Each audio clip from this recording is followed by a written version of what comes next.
isso, eu quero que você abra comigo a palavra de Deus no livro de João, no capítulo 13. Quero ler uma passagem bíblica com você nessa noite. Diz assim o texto da palavra de Deus: Ora, antes da festa da Páscoa, sabendo Jesus que já era chegada a sua hora, a hora de passar desse mundo para voltar para o Pai, como havia amado os seus que estavam no mundo, amou-os até o fim. Repita comigo assim, amou-os até o fim. Versículo 2: E acabada a ceia, tendo já o diabo posto no coração de Judas Iscariotes, filho de Simão, que o traísse, Jesus, sabendo que o Pai tinha depositado nas suas mãos todas as coisas, e que havia saído de Deus e ia para Deus, ele levantou-se da ceia, tirou os seus vestidos, e tomando uma toalha, se cingiu, e depois deitou água numa bacia, e começou a lavar os pés dos discípulos, e a enxugá-los com a toalha que estava cingido. Amém, queridos? Deus, em nome de Jesus, nós te agradecemos porque a tua palavra é aquilo que nos mantém em pé. Te agradecemos porque a cada manhã as suas misericórdias são novas e nos renovam a cada dia. Nós cremos, Jesus, que nessa noite o Senhor tem uma palavra específica para o nosso coração, porque é o Senhor quem tem cuidado de nós, é o Senhor quem tem nos sustentado com a tua mão forte. E agora, Senhor, como igreja do nosso Senhor e Salvador Jesus Cristo, unimos a nossa fé em prol da leitura da tua palavra, crendo que o Senhor quer nos ensinar lições preciosas para a nossa vida. Por isso te agradecemos e queremos colocar os nossos olhos na tua cruz, queremos olhar para a cruz. Então, Espírito Santo de Deus, move céus, terra e mar para a tua palavra alcançar o nosso coração. Nós oramos pedindo para que o teu Espírito Santo fale conosco, em nome de Jesus, amém e amém. Querido, esse texto da palavra de Deus nos ensina algumas preciosas lições que eu quero tentar dividi-las com vocês nessa noite. Primeira coisa que fica claro para mim é que Jesus sabia muito bem que a sua hora já havia chegado. O texto da palavra de Deus nos ensina que Jesus, ele andou rigorosamente debaixo da agenda do céu. Jesus cumpriu fielmente aquilo que foi traçado pelo seu Pai para ele aqui na terra. A Bíblia também me ensina que nenhuma folha da árvore cai sem o consentimento e a vontade de Deus, e nenhum fio de cabelo da nossa cabeça também é perdido se Deus não o permitisse. Então, a palavra de Deus nos ensina que todas as coisas concorrem para o bem daqueles que amam a Deus. E se eu e você amamos a Deus, nós sabemos que todas as coisas são todas as coisas. E o texto da palavra de Deus nos ensina que Jesus sabia que a sua hora estava chegada. Era a hora de Jesus fazer aquilo. A primeira pergunta que eu faço para você nessa noite: você é alguém que exerce a paciência? Olha para a pessoa que está do teu lado e pergunta para ela assim: você exerce a paciência? Ou você é paciencioso? Você tem paciência com o seu marido? Você tem paciência com a sua esposa? Você tem paciência com o seu filho? Você é alguém paciencioso? Você consegue esperar quando você precisa de uma resposta imediata? Jesus sabia que a sua hora havia chegado. Aquela era a sua hora. Preciso afirmar para você que tudo que eu vou citar agora está no capítulo, está no livro de João. Eu vou citar algumas referências, mas você não precisa abrir, eu só vou citar para você entender aquilo que Jesus quer ensinar para o meu e para o seu coração. A Bíblia nos diz que no livro de João, não precisa abrir, no capítulo 2, no versículo 4, Jesus, quando estava em Caná, na festa do casamento, aonde acabou o vinho, a palavra de Deus nos diz que Jesus disse para sua mãe assim: ei, mulher, ainda não chegou a minha hora. Tem um outro texto da palavra de Deus no livro de João, no capítulo 7, versículo 30, que a palavra de Deus nos diz que os guardas do sinédrio se aproximaram de Jesus para prendê-lo, mas não o prenderam. Versículo 30 do capítulo 7, porque ainda não era chegada a sua hora. A palavra de Deus ainda me diz no capítulo 8, no versículo 20, e ninguém prendeu Jesus no templo, porque ainda não era chegada a sua hora. A Bíblia me diz no livro de João, capítulo 12, versículo 23, quando Jesus entrou triunfante em Jerusalém, ele disse: é chegada a hora de ser glorificado o Filho do Homem. E quando a gente chega no capítulo 13, a palavra de Deus nos diz assim: e na festa da Páscoa, Jesus disse, e sabendo Jesus que era chegada a sua hora, a hora de passar deste mundo para o mundo do Pai. Então, o que esse texto me ensina a princípio? A princípio, esse texto me ensina que Jesus andou rigorosamente debaixo dos conceitos e determinações de Deus Pai. Por isso, aquele que serve ao Senhor, aquele que se tornou filho, aquele que agora faz parte da família de Deus, anda rigorosamente debaixo da vontade de Deus, quer com ganhos e quer com percas, vive a serviço e à vontade de Deus. E algo que chama a minha atenção aqui é quando nós chegamos no capítulo 17, no verso 1 de João, quando a palavra de Deus diz assim: e tendo terminado os seus ensinos no cenáculo, antes de ir para o Getsêmani, Jesus disse: Pai, é chegada a minha hora, glorifica teu filho, para que glorifiquem o filho junto a ti. E Jesus naquele exato momento é preso, e Jesus naquele exato momento é crucificado, pregado no madeiro, para que eu e você pudéssemos ter vida. Quando nós olhamos para esse texto da palavra de Deus, nós chegamos à conclusão de que a minha vida e a sua vida estão determinadas pelo Pai, e tudo que ocorre na nossa vida está de acordo com a vontade de Deus para a nossa história. Nós cantamos uma canção que diz assim: Deus tem o melhor para mim, e o que perdido foi, não se compara com aquilo que há de vir. Você acredita nisso? Deus está dizendo assim para mim e para você nessa noite, querido: a sua hora vai chegar, para a glória do nome de Jesus Cristo. Só tem uma questão: tem hora de sorrir e tem hora de chorar,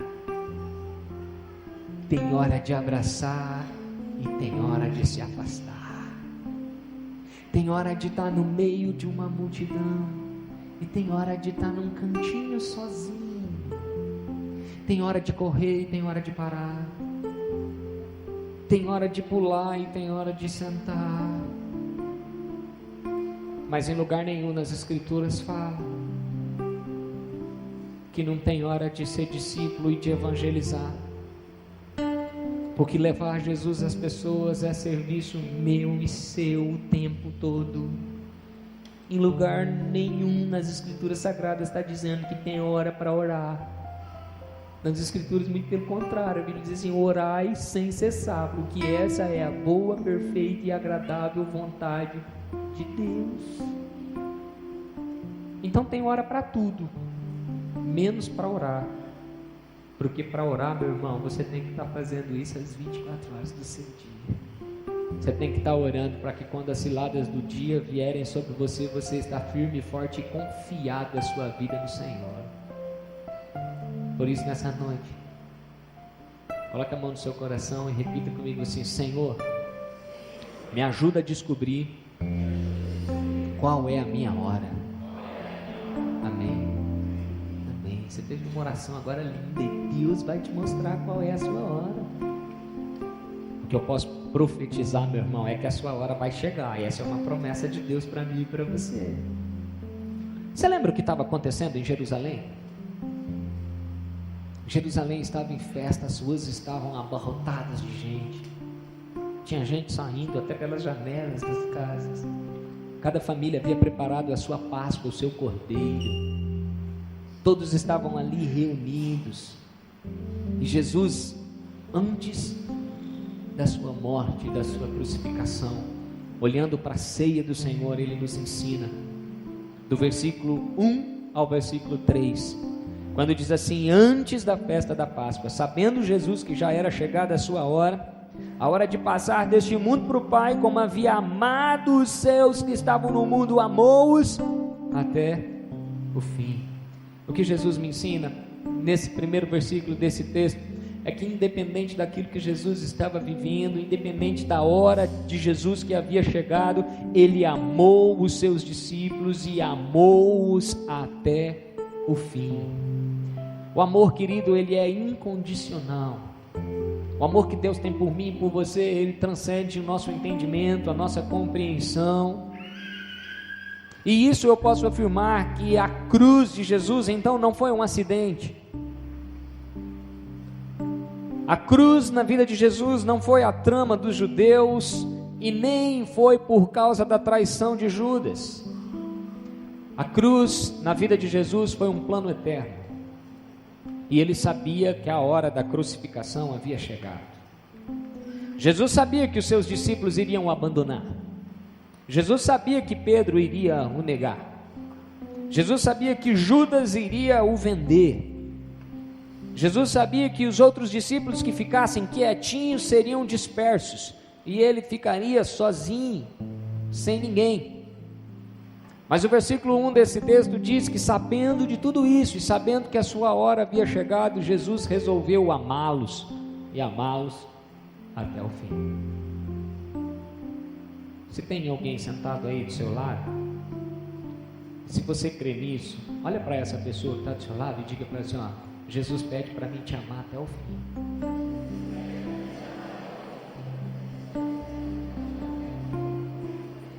Querido, nenhum pregador conseguiu até hoje descrever o que é isso. Olha que eu já li alguns livros, mas eu não consegui achar nenhuma definição que se compare ao amor de Jesus Cristo por nós. Nenhum pregador, por exímio que seja, o melhor pregador que pudesse existir no mundo, conseguiria traduzir em palavras o que é isso, o que amor é esse que Deus tem por nós. Ele nos ama mesmo sabendo dos nossos erros, mesmo sabendo dos nossos fracassos, mesmo sabendo das nossas derrotas. Jesus nos ama e vai nos amar até o final. Eu quero esse amor para a minha vida. Eu quero esse amor para a minha casa, quero esse amor para a minha família. E o meu convite que eu faço a você nessa noite, querida, é: leve esse amor para a sua casa. Você amaria alguém até o fim sabendo que ele iria o trair? Jesus amou um traidor até o fim. Você amaria alguém que você sabia que iria te negar 3 vezes? Jesus amou até o fim. Você amaria alguém que você sabia que quando sua barriga doesse ia te abandonar, ia te deixar sozinho? Jesus amou até o fim. Ele não olhou para atitudes, ele olhou para pessoas. E nessa noite eu peço para você olhar para esse amor, porque esse amor vai levar você a continuar para a glória do nome de Jesus. Quantos querem esse amor até o fim para a sua vida? Em nome de Jesus eu quero. Eu quero que Deus me ame até o fim, e eu quero amar as pessoas até o fim. A segunda coisa que eu quero que você olhe nesse texto, em nome de Jesus, primeiro é que Jesus te ama até o fim, independente daquilo que você fez ou deixou de fazer. Ele te ama e ponto final. A segunda coisa se encontra no versículo 2 desse texto, que diz assim: e acabando a ceia, tendo o diabo posto no coração de Judas Iscariotes, filho de Simão, que o traísse. A segunda lição que esse texto me ensina é sobre o perigo de você conhecer a Jesus e não amar a Jesus. A segunda lição que esse texto me ensina é o perigo que eu e você corremos de conhecermos a Jesus e não amarmos a Ele. Pastor, por que o senhor está falando isso? Porque Judas foi escolhido pelo próprio Cristo, junto com os outros 12 discípulos, Afirmando melhor ainda, ele foi escolhido junto com Pedro, Tiago e João. Quando esses homens foram escolhidos, Judas também foi. E posso afirmar ainda ao seu coração que a Bíblia me diz que ele foi escolhido depois de uma noite de Jesus ficou em oração. Então Judas não foi um qualquer. Preciso ainda afirmar ao seu coração que ele foi escolhido de acordo com a vontade de Deus. Preciso lembrar você que ele foi escolhido para andar com Jesus, para pregar o evangelho, para orar pelos enfermos, para expulsar demônios. E chego a afirmar ao seu coração que durante 3 anos ele fez isso. E com muita propriedade, com muita autoridade. Durante 3 anos Judas andou com Jesus. E afirma ao seu coração que Judas viu os milagres, Judas viu a ressurreição, Judas viu uma mulher hemorrágica ser curada, Judas viu aleijados andarem, Judas viu Jesus dando vista aos cegos, Judas viu leprosos sendo curados. Durante 3 anos Judas viveu os melhores dias da sua vida. E ele ouvia Jesus ensinar os ensinamentos mais profundos e mais tremendos que um homem poderia ter ouvido na face da terra. E afirmo ainda que eu acredito que durante esses 3 anos Judas realizou a obra de Deus. Todavia, quando nós olhamos para esse texto da palavra de Deus, nós estamos olhando agora para um homem que havia caminhado para a sua destruição. Um homem que agora havia tapado os seus ouvidos para as coisas de Deus, e agora tinha permitido que o diabo colocasse no seu coração sementes que o destruíram e que o levaram para a morte. Afirma ao seu coração que Judas, após os 3 anos que andou com Jesus, ele abriu seu coração para as sugestões do diabo, e se esfriou, e foi se esfriando, e foi se esfriando, e foi se esfriando. E acontece que quando a gente vê alguém se esfriando, a gente acha que é normal, ou a gente acha que o tempo vai resolver a situação. Meu irmão, eu quero te afirmar uma verdade: tempo não resolve situação nenhuma. Se você acredita que o tempo resolve alguma situação, eu quero dizer para você que essa é uma mentira do diabo. O que resolve uma situação é você confrontar, é você conversar em amor. O que resolve a situação é você colocar a sua vida diante de Deus. Judas me mostra o quão uma pessoa pode estar envolvida com o reino de Deus e não amar a Deus. O quão uma pessoa pode frequentar um culto religioso e assim não servir a Deus, não amar o Senhor. A Bíblia me dá base para afirmar que Judas amou mais o dinheiro do que a sua própria alma, porque ele traiu a Jesus por algumas moedas. E verdade é que nem com as moedas ele quis ficar. A Bíblia diz que aonde está o seu coração, aí está o seu tesouro.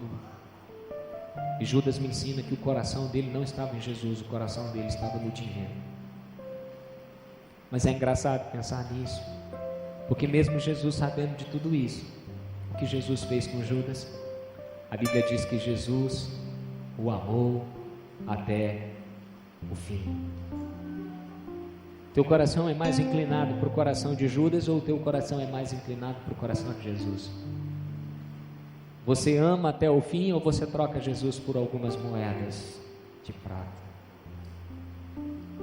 Você fica com Jesus até o fim, ou você resolve o entregar nas mãos de um qualquer? Judas é um alerta para o meu e para o seu coração, de que o conhecimento de Deus não nos faz melhores do que ninguém. O conhecer muito a Deus não nos faz discípulos de Jesus. O conhecer, o ler muito, o estar por dentro das coisas que estão acontecendo com Jesus não nos faz homens e mulheres tementes a Ele, discípulos dEle e chego a afirmar ainda, filhos dEle. A única coisa que nos faz filhos dele é quando ele vê o nosso coração e nós o entregamos a Ele a responsabilidade de cuidar, de dirigir, de governar a nossa vida.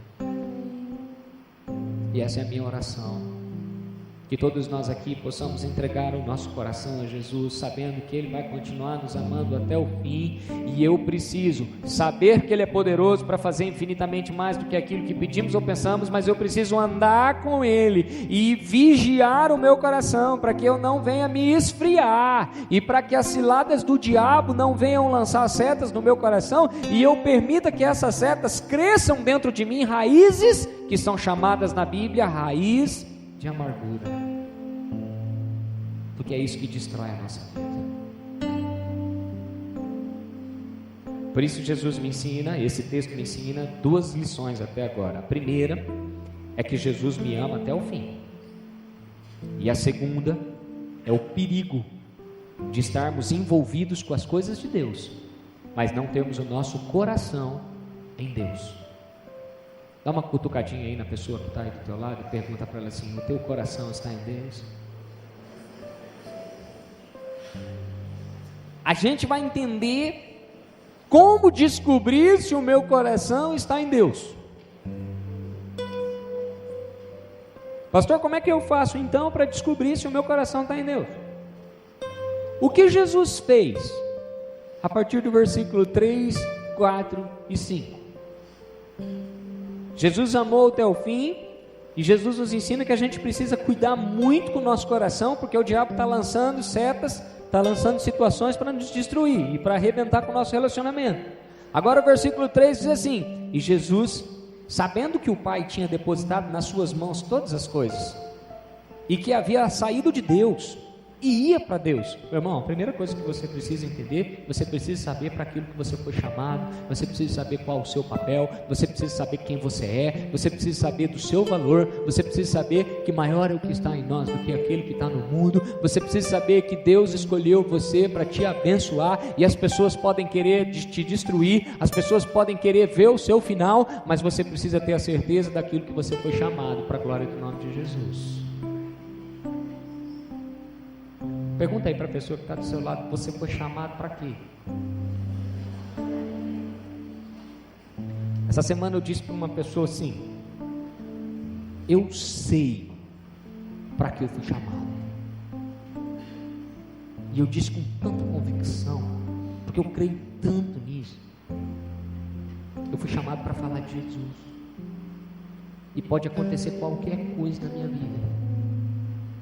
Pode acontecer qualquer coisa na minha vida, mas eu não vou parar de falar dele. Pastor, mas pode acontecer pode acontecer qualquer coisa, mas eu sei para aquilo que eu fui chamado. Eu fui chamado para falar dele, e eu quero dividir essa responsabilidade com você. Ele me chamou também para isso, em nome de Jesus. Vamos começar a falar dele. A gente fala tanto dos outros, a gente fala tanto dos outros. Vamos começar a falar de Jesus, gente. Vamos começar a contar o que Ele está fazendo e o que Ele já fez na nossa vida. Versículo 4: Ele se levantou da ceia, tirou suas vestes ou seus vestidos, tomou uma toalha, cingiu, depois deitou água numa bacia e começou a lavar os pés dos discípulos e enxugá-los com uma toalha. Primeiro Ele amou a gente até o fim. Depois Ele nos ensina que nós precisamos tomar cuidado para ver se o nosso coração está se esfriando ou se o nosso coração está nele. E depois o que Ele fez? Ele pegou uma bacia e começou a lavar os pés dos discípulos. A terceira lição que Jesus me ensina é que eu avalio o meu coração, e eu sei se o meu coração está no Senhor quando eu sou servido ou quando eu sirvo. Então a pergunta para você nessa noite é: você tem servido mais ou você tem servido? Cutuca aí a pessoa que está do seu lado, pergunta para ela: você está servindo mais ou sendo servido? Em outras palavras, você está dando mais ou recebendo? Irmão, a coisa mais gostosa do mundo é vir para a igreja para receber. Mas o que você tem dado?